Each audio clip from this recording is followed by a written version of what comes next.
En plus, on m'a chargé d'une mission difficile. Il faut trouver du positif, essayer de redonner un petit peu d'espoir, un petit peu de sourire aussi, malgré cette élimination hier.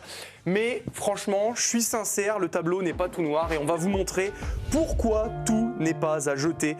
Ne cédons pas au catastrophisme et à la pluie et aux larmes et tout ça. Bah, on l'a un peu fait depuis 18 ans quand même. Bon, les Bleus ont raté leur match, mais pas leur tournoi. Oui, et puis sur la rencontre d'hier, il faut quand même rappeler quelque chose de très important. Didier Deschamps va s'en charger.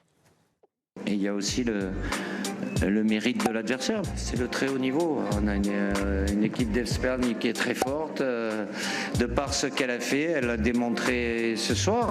Mais oui, les Bleus, ils ont quand même pas perdu contre n'importe qui, hein, il faut le dire. L'Espagne, c'est le champion d'Europe en titre. C'est très, très fort. Donc, il n'y a rien d'infamant à s'incliner contre cette équipe-là. Je pense que c'est important de le redire, tout simplement. Et les Français ont quand même régalé pendant un mois. Mais oui, on n'a parlé que de ça depuis des semaines et des semaines. Le pouvoir offensif, le spectacle, le jeu. Tout simplement, on va rappeler quelques chiffres. 16 buts inscrits en 7 matchs. C'est pour le moment la deuxième meilleure attaque du tournoi. La France est l'équipe qui a le plus tiré au but.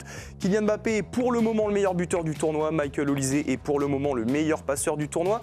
Ryan Cherki en a parlé hier, un petit peu à sa façon. Écoutez. Nous, on n'a pas joué comme on aime jouer au football.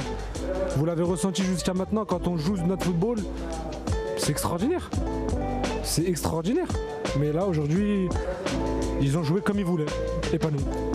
Très lucide, le Citizen Ryan Cherki. Et puis, les Bleus sont passés à côté hier. L'Espagne leur a fait mordre la poussière. Mais le talent, le ballon, le foot, tout simplement, ils l'ont, les Français. C'est pas la question. La France a été encensée partout dans le monde depuis le début du tournoi. Et d'ailleurs, encore hier, malgré l'élimination, certains consultants stars n'ont pas eu la mémoire courte. I want to give also credit to the France team. They were shining. They did amazing things, and we have been enjoying this French team. And they lost against a better team today. Et tout ça a aussi quand même contribué à renforcer l'amour du public français pour cette équipe de France. Et oui, parce qu'il y avait parfois un désamour, notamment à cause du style de jeu. Mais justement, eh bien là, les Bleus ont réussi à fédérer. Les audiences ont été excellentes. Alors, elles le sont souvent en grande compète, mais il faut le souligner. Il y avait presque 4,9 millions de personnes face à l'Irak à 3h du matin. C'est quand même fou.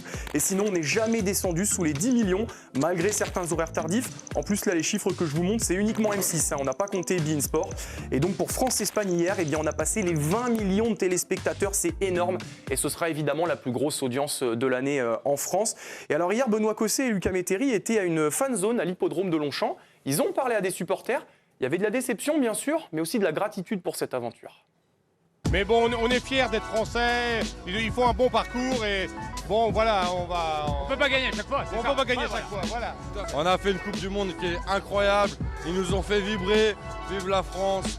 On a perdu ce soir, c'est bien dommage, mais on est fiers d'eux et ils nous ont bien représentés, franchement, chapeau. Franchement, on est très fiers d'eux, même s'ils n'ont pas gagné la demi-finale, c'est pas grave, on est très fiers, ils ont accompli une Coupe du Monde incroyable, donc on est très fiers d'eux. Vive la France! Vive la France! Bon, c'est des discours assez positifs, même si la jeune femme, elle a quand même dit c'est pas grave. Bah si, c'est grave. On peut pas dire un truc pareil, ce n'est pas grave. C'est que du foot. Horrible, pas possible, horrible, c'est horrible. Ne me dites jamais ça, personne, hein, s'il vous plaît. Bref, on parlait donc de l'équipe, mais à titre individuel, il y a quelque chose de positif aussi pour Kylian Mbappé. On l'a dit, il jouait très gros sur cette Coupe du Monde, il est devenu très clivant, la saison au Real, ça a beaucoup fait parler, etc. Mais il a regagné en popularité il y a 15 jours. Sondage Odoxa qui est sorti dans Le Parisien aujourd'hui en France. Eh bien, le capitaine des Bleus a regagné en popularité. Il y a plus de gens qui ont une bonne opinion de lui, plus de gens qui jugent qu'il est un bon capitaine et plus de gens qui le jugent sympathique. Tous les curseurs sont en hausse. Voilà, on l'a souvent répété, le terrain fait tout. Hein. Autre argument optimiste, cette équipe est jeune. Bien sûr, ils reviendront, ces Bleus, ils apprennent, ils se forgent, ils ont encore plein de choses à offrir. Regardez le 11, hier, il n'y a que 3 joueurs qui ont plus de 30 ans, c'est 32 maximum. Saliba, Olise, Barcola, ils sont jeunes, Mbappé a 27 ans. Et puis sur le banc aussi, il y avait Doué, il y avait Cherki, Zahir Emery, tous ces joueurs sont le présent et le futur de l'équipe de France. Ce qui fait dire à Olivier Giroud, invité sur le plateau de CBS Sport hier, que pour ces Bleus, eh bien, on peut être optimiste.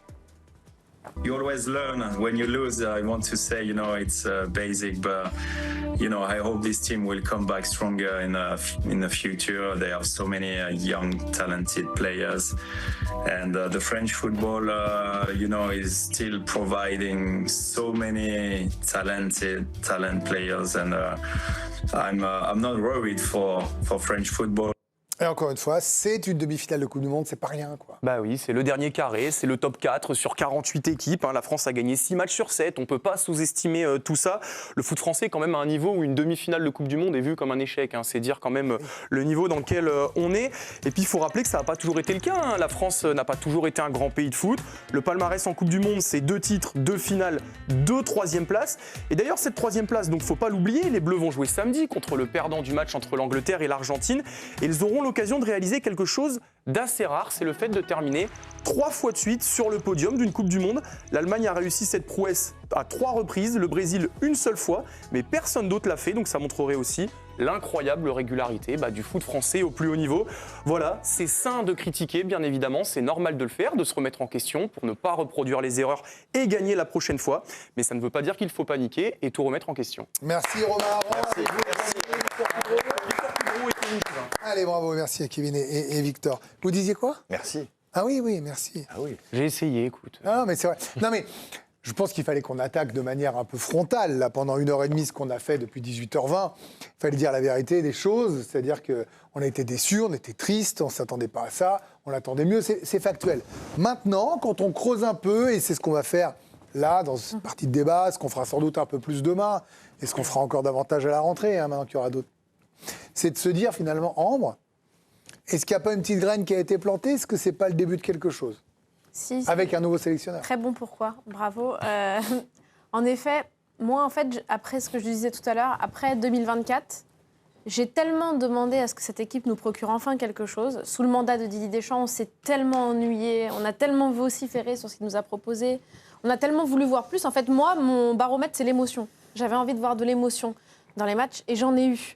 Donc, je ne vais pas complètement cracher dans la soupe. Je suis évidemment déçue au prorata de ce que j'ai espéré. Ça veut dire énormément. Voilà, je suis très déçue aujourd'hui. C'est difficile d'être positif quand même quand on est amoureux du foot et amoureux de cette équipe de France. Mais j'ai eu des émotions. J'ai eu les records de Kylian. J'ai eu le retourné d'Olysée, le match absolument splendide qu'il a fait contre la Suède. J'ai évidemment Dembélé qui est venu dans la peau d'un ballon d'or. J'ai cette alternance entre Barcola et Désiré Doué qui m'a fait vibrer. J'ai eu des images en fait fortes, voilà, de cette équipe qui nous a offert des grands matchs, même si on va relativiser, je sais les adversaires, même s'ils n'avaient jamais été menés jusque-là, j'ai eu des émotions et rien que pour ça, je vais dire merci les Bleus pour ce qu'ils nous ont montré jusque-là et je pense en effet que le terrain est fertile pour la suite. Alors 2 joueurs, ils sont quand même importants, ceux dont vous avez parlé, ouais. Adrien Rabiot, Mike Maignan, c'est quand même des postes. Après, un gardien, on peut jouer un petit peu plus tard. Voilà, aussi, mais ô combien. Oui, mais bon, 35, 36 ans, ça commence il peut jouer encore. Oui, bien sûr. Mais voilà, ça reste des postes stratégiques. Mais la suite, je pense, va être très belle. Alors la suite, ce sera sans doute aussi un nouveau sélectionneur, parce que le nom n'a pas été prononcé. Vous avez fait un pourquoi sur la suite sans prononcer le nom de Zinedine Zidane. C'est remarquable de votre part. Il n'y a rien d'officiel, mais enfin, il est en train de constituer son staff. Donc a priori, ça devrait aller. Je ne garde pas 3 ans de souvenirs impérissables de ce qu'a fait le Real, mais en tout cas, il a la manière de faire gagner avec un groupe qui est souvent le même. Est-ce que vous pensez que c'est une bonne nouvelle, là, maintenant, ce que lui a laissé en dernier héritage Deschamps, cette manière de jouer, cette équipe-là? Oui, évidemment. On ne peut pas tout jeter d'un coup comme ça. Et moi, je garde aussi beaucoup de choses positives. Romain l'a souligné. Il y a quand même peu de nations qui enchaînent 2 finales et une demi-finale. C'est quand même immense. On est loin des problèmes que peuvent avoir le Brésil, l'Allemagne ou même l'Italie qui est même pas là. Le Portugal, nous, franchement, tout va bien. On a parlé de cette nouvelle génération. Elle est là et on a l'impression en plus qu'il y a une marge de progression, qu'ils peuvent encore progresser. Moi, j'ai adoré dans cette Coupe du Monde aussi l'état d'esprit de cette équipe. On le voyait à travers les vidéos de la Fédé. On sent qu'ils s'apprécient tous et qu'il y a vraiment quelque chose de fort qui sort de ce groupe-là. Et je trouve que le statut international ne changera pas. Demain, n'importe quelle équipe va jouer l'équipe de France. Tout le monde aura peur parce qu'il y aura encore Mbappé, il y aura Dembélé.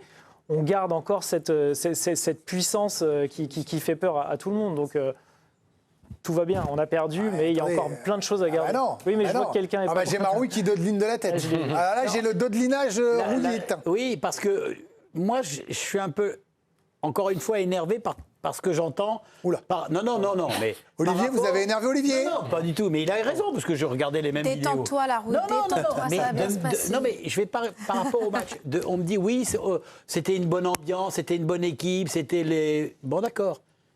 Mais la bonne ambiance, la bonne équipe, moi, je ne l'ai pas vu hier soir. Je n'ai pas vu de la révolte. Mais on est sur le futur. Ah ben oui, non, mais c'est important. Moi, alors, ce que j'attends du nouveau sélectionneur, c'est qu'il nous crée une équipe. pas une sélection, une équipe. Ah ouais, mais ça, c'est important. Très dur. Ah ouais, mais Greg, c'est ça la différence. Encore une fois, par rapport à hier soir, T'es un peu gonflé quand même, parce que je me rappelle d'émissions où tu nous as dit ouais, être copain sur le terrain, c'est quand même vraiment un plus. Mais je te dis pas. On va quand même aller loin avec tous ces gars qui s'entendent. Je te rejoins, sauf que hier soir, j'ai eu une réponse qui m'a complètement. Donc une sélection, c'est le terrain fertile à une équipe. Eh ben oui, mais il faut réussir. Et ben là, c'est peut-être un step. Et tout à l'heure, en amorce de l'émission, tu dis on n'a jamais été mis dans la difficulté. Peut-être que ce match, il a raison. C'est le terrain pour progresser. C'est bien. Alors c'est bien ce que je te dis. C'est pour ça que ce que j'attends du sélectionneur, du nouveau sélectionneur, c'est qu'il nous mette en place une équipe, pas une sélection. D'ailleurs, c'est ce qu'a dit De La Fuente. Il a dit les meilleurs joueurs du monde ont perdu contre la meilleure équipe du monde. Véritable équipe. Non, c'est ça qui est important, parce que ça, on a vraiment vu ce que ça. Mais bien sûr, moi, je suis d'accord avec toi. Bien sûr qu'il n'y a pas tout à acheter, parce qu'on a des possibilités. Mais il va falloir faire. Je sais ce qu'il faut jeter quand même. Ah oui, ils s'entendent bien à chaque fois. Non, mais je veux dire, tu vois, c'est un peu redondant. Ouais, tu l'as dit. Oui, peut-être, mais dans le moment fort, tu t'aperçois que les mecs, ils sont pas là. Et ça me gonfle. Ah, mais c'est sûr qu'aujourd'hui, on a une émission particulière parce qu'on a un débrief à faire sur un match où on est tous hyper déçus et un débat à faire intéressant sur ce qui nous attend. Et je crois que le plus intéressant, c'est l'âge des joueurs, l'âge des cadres. Même les cadres sont encore là dans 4 ans. On parle de joueurs qui auront donc dans 4 ans à peu près tous entre 100 et 130 matchs de plus de haut niveau. Vous me direz les autres nations aussi, mais les nôtres en particulier dans des gros clubs. Donc ils auront gagné beaucoup en expérience aussi. Je pense qu'on verra certainement l'avènement d'un joueur comme Zahir Emery au milieu qui va s'imposer. Derrière, ou Warren Zahir Emery aussi qui va s'imposer au poste de latéral, pourquoi pas. Quoi qu'à après, la défense centrale, c'est les plus grave à gauche qu'à droite. Mais il va falloir des latéraux aussi. Il y a latéraux à gauche, il y a un chantier. Alors, il y a des chantiers aussi. Olysée, par exemple, je pense que Zidane peut apporter beaucoup à Olysée dans la gestion des gros matchs. On en reparle, on en a parlé au début de l'émission.